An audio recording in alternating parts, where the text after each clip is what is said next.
ప్రజాపాలనలో భాగంగా స్వీకరించిన అభయహస్తం దరఖాస్తుల డేటా ఎంట్రీలను ఈ నెల 17వ తేదీ వరకు పూర్తి చేయాలని రాష్ట్ర ప్రభుత్వ ప్రధాన కార్యదర్శి శాంతికుమారి జిల్లా కలెక్టర్లను ఆదేశించారు. ప్రజాపాలన నిర్వహణ దరఖాస్తుల డేటా ఎంట్రీలపైన ఆమె జిల్లా కలెక్టర్లతో టెలికాన్ఫరెన్స్ నిర్వహించారు. రాష్ట్రంలోని అన్ని గ్రామ పంచాయతీలు, మున్సిపల్ వార్డులలో నిర్వహిస్తున్న గ్రామ సభలను ఏ విధమైన ఇబ్బందులు లేకుండా విజయవంతంగా నిర్వహిస్తుండడం పట్ల జిల్లా కలెక్టర్లను సీఎస్ అభినందించారు.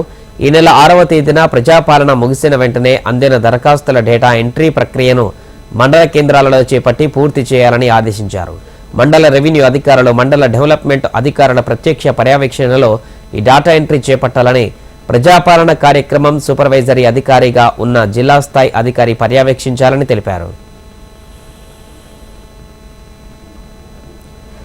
ఈ డేటా ఎంట్రీ చేపట్టేందుకు గాను జిల్లా స్థాయిలో శిక్షణ ఇవ్వడానికి రాష్ట్ర స్థాయిలో ట్రైనీ ఆఫ్ ట్రైనర్స్ ను 4వ తేదీన శిక్షణ ఇవ్వడం జరుగుతుందని, ఈ ట్రైనీ ఆఫ్ ట్రైనర్లు జిల్లా స్థాయిలో డేటా ఎంట్రీ ఏ విధంగా చేయాలన్న దానిపైన 5వ తేదీన శిక్షణ ఇస్తారని పేర్కొన్నారు. ఈ నెల 5వ తేదీ నుంచి 17వ తేదీ వరకు అభయహస్తం దరఖాస్తుల డేటా ఎంట్రీ పూర్తి చేయాలని, ఈ డేటా ఎంట్రీ సందర్భంగా దరఖాస్తుదారుల వివరాల నమోదులో ఆధార్ నెంబర్, వైట్ రేషన్ కార్డుల ప్రామాణికంగా తీసుకోవాలని స్పష్టం చేశారు.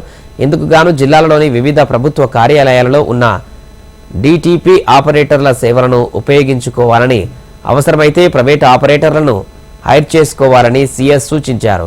నిన్నటి వరకు దాదాపు 57 లక్షల దరఖాస్తులు అందాయని తెలిపారు. ప్రతి 4 నెలలకు ఒకేసారి ప్రజాపాలన నిర్వహించాలని ప్రభుత్వం నిర్ణయించినందున దరఖాస్తు ఇవ్వని వారు మరోసారి తిరిగి దరఖాస్తులు అందజేయవచ్చునని తెలియజేశారు.